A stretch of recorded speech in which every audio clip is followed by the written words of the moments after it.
Urdu ocean کے معزز ناظرین السلام علیکم۔ شادی کے فوراً بعد ہی میرے شوہر کی ایک بری عادت کھل کر میرے سامنے آ گئی۔ ان کو رات دیر تک گھر سے باہر دوستوں کے ساتھ محفل جمانے کی عادت تھی۔ میں اکثر انتظار کرتی کرتی سو جاتی اور وہ میرے سونے کے بعد گھر واپس آتے۔ مجھے کئی بار بہت زیادہ غصہ آتا۔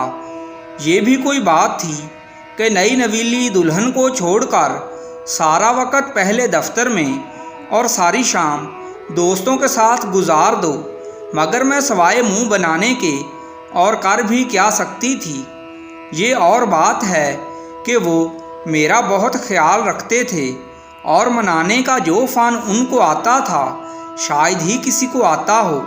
میری ساری ناراضگی ان کے آگے منٹوں میں ختم ہو جاتی تھی، لیکن جب کئی مہینے گزر گئے اور انہوں نے اپنی عادت نہ بدلی تو میرے دل میں وسوسے پیدا ہونے لگے کہ کہیں ان کا باہر کسی کے ساتھ کوئی چکر تو نہیں۔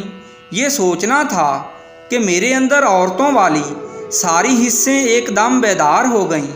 میں نے ہر صورت اصل بات جاننے کی ٹھان لی کہ جو طریقہ بھی اپنانا پڑا ان کا شام کے وقت گھر سے باہر جانا بند کروا کر رہوں گی، لیکن کافی سوچ بچار کے بعد بھی کوئی ایسا طریقہ سمجھ میں نہیں آ رہا تھا۔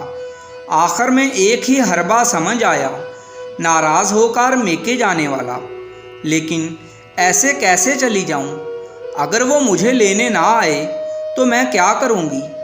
آخر کافی سوچ بچار کے بعد مقدمہ اپنی دوست نما نند کی عدالت میں رکھ دیا۔ اس نے توجہ سے ساری بات سنی اور کافی دیر ہنسنے کے بعد کہنے لگی، بھابھی آپ ان کے نام ایک خط لکھ کر کمرے میں رکھ دیں اور خود بیڈ کے نیچے گھس کر لیٹ جائیں اور دیکھیں کہ بھائی کیا کرتا ہے۔ میں ان کو بول دوں گی کہ آپ ناراض ہو کر اپنی امی کے گھر چلی گئی ہیں۔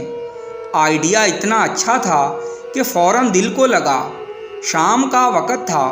ان کے آنے سے پہلے جلدی جلدی ایک خط لکھ کر بیڈ کے سرہانے رکھ دیا، جس میں صاف لکھا تھا، آپ نے شام کا وقت گھر سے باہر گزارنے کی روش نہیں بدلی۔ میں مزید برداشت نہیں کر سکتی۔ میں ناراض ہو کر اپنی ماں کے پاس جا رہی ہوں۔ اب اسی وقت واپس آؤں گی جب آپ اپنے دوستوں کی بجائے میرے ساتھ وقت گزارنے کا وعدہ کریں گے۔ خط بیڈ کے سائڈ ٹیبل پر رکھ کر میں بیڈ کے نیچے گھس گئی۔ جیسے ہی وہ گھر آئے، مجھے کمرے سے غائب پا کر وہ اپنی بہن سے میرے بارے میں پوچھنے لگے تو اس نے صاف کہہ دیا کہ بھابھی ناراض ہو کر چلی گئی ہیں اور آپ کے لیے کوئی پیغام چھوڑ گئی ہیں۔ وہ سیدھے کمرے میں آئے اور میرا خط اٹھا کر پڑھنے لگے۔ خط پڑھ کر وہ اچانک پریشان ہو گئے۔ میں واضح طور پر ان کی طبیعت میں بے چینی محسوس کر سکتی تھی۔ نہ تو انہوں نے جوتے اتارے، نہ کپڑے تبدیل کیے، بلکہ بے جان ہو کر بیڈ پر گر سے گئے۔ یہ منظر دیکھ کر مجھے بہت سکون محسوس ہو رہا تھا۔ میری نند 2 بار ان کو کھانے کا بول کر گئی، مگر انہوں نے صاف انکار کر دیا۔ مجھے ان کو اپنے بنا بے چین دیکھ کر دلی سکون محسوس ہو رہا تھا۔ پھر اچانک انہوں نے فون پر کسی سے بات کرنا شروع کر دی۔ آہستہ آواز میں کسی سے کہہ رہے تھے کہ ہاں نائلہ وہ چلی گئی ہے، آج خود ہی جان چھوڑ کر ہمارا راستہ خود ہی صاف کر گئی۔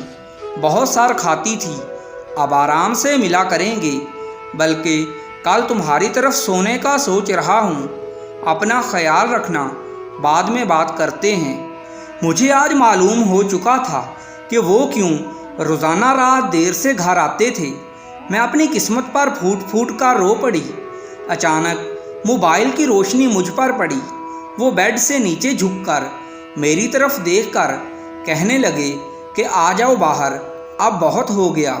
میں نے کمرے میں آتے ہی تمہارے پاؤں بیڈ کے نیچے دیکھ لیے تھے، بڑی آئی ناراض ہو کر جانے والی۔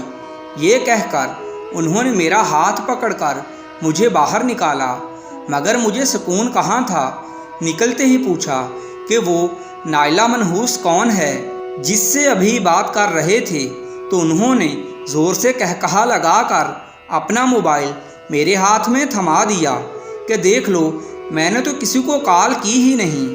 میں جو تھوڑی دیر پہلے رو رہی تھی، اب اپنا منصوبہ ناکام ہونے اور چوری پکڑے جانے پر ہنسے جا رہی تھی۔ انہوں نے اسی وقت کانوں کو ہاتھ لگا کر وعدہ کیا کہ آج کے بعد شام کے بعد کبھی گھر سے باہر نہ جاؤں گا اور اپنا زیادہ وقت تم کو ہی دوں گا۔ پھر وہ مجھے کھانا کھلانے باہر لے گئے۔